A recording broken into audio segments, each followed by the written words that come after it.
Start when I'm ready? Okay. Oh, stomp?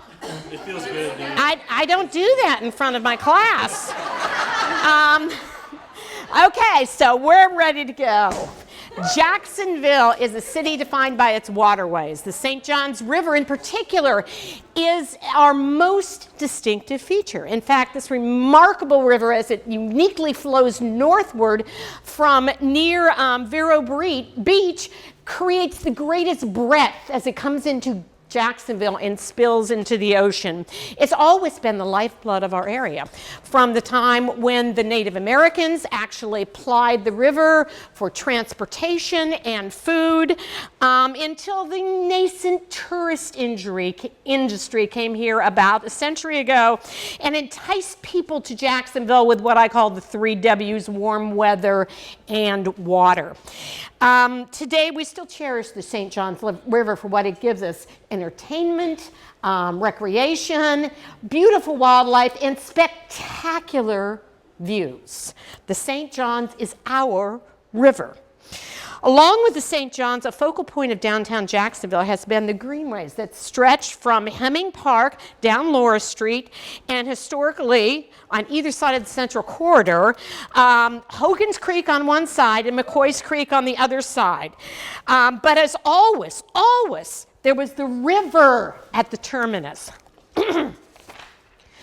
But what do we see today as we gaze down Laura Street in the direction of the river? The same thing we've seen since the 1980s, a somewhat antiquated building which has quite a few empty storefronts and is a continuation of the cold concrete of urban centers. Now let's use our imaginations for a moment.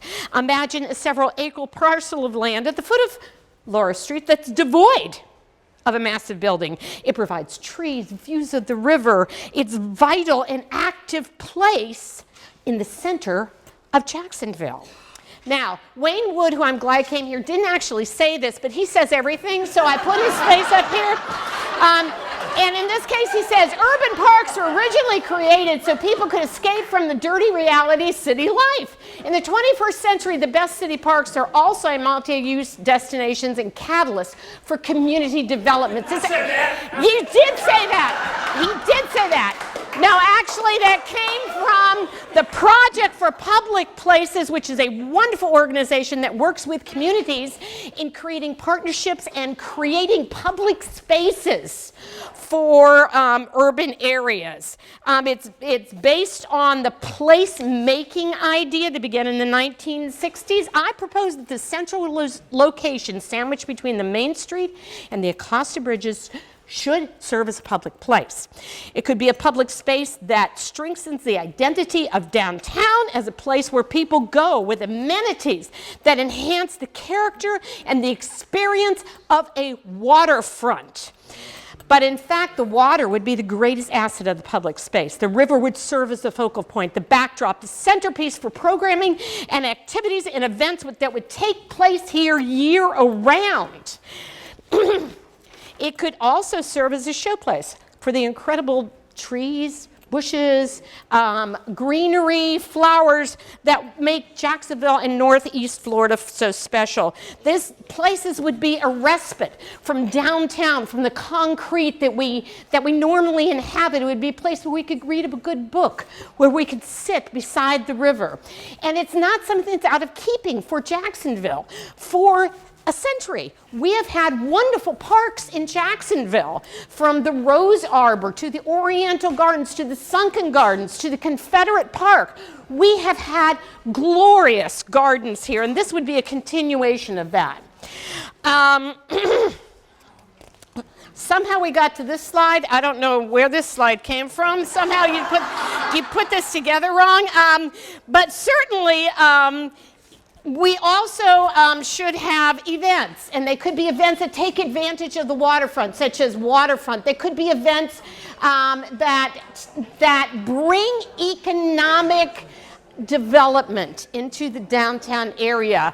A partnership between businesses downtown and between community organizations could indeed enhance the development of downtown. Jacksonville is the river city. The St. Johns River is our most distinctive feature. It forges our identity as a city.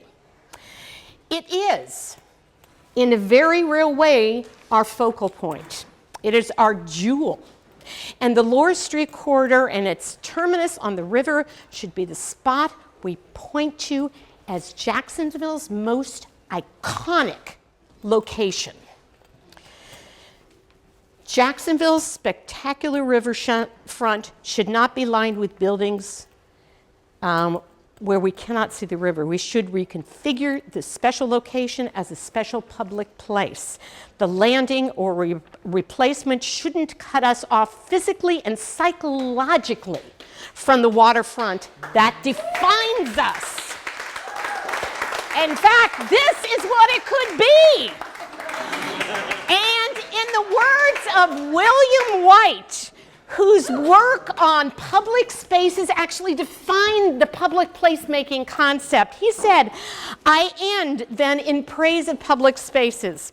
It is not just the number of people using them, but the larger number who pass by and enjoy them vicariously, or even the larger number who feel better about the city center for knowing of them. For a city, such places are priceless, whatever the cost.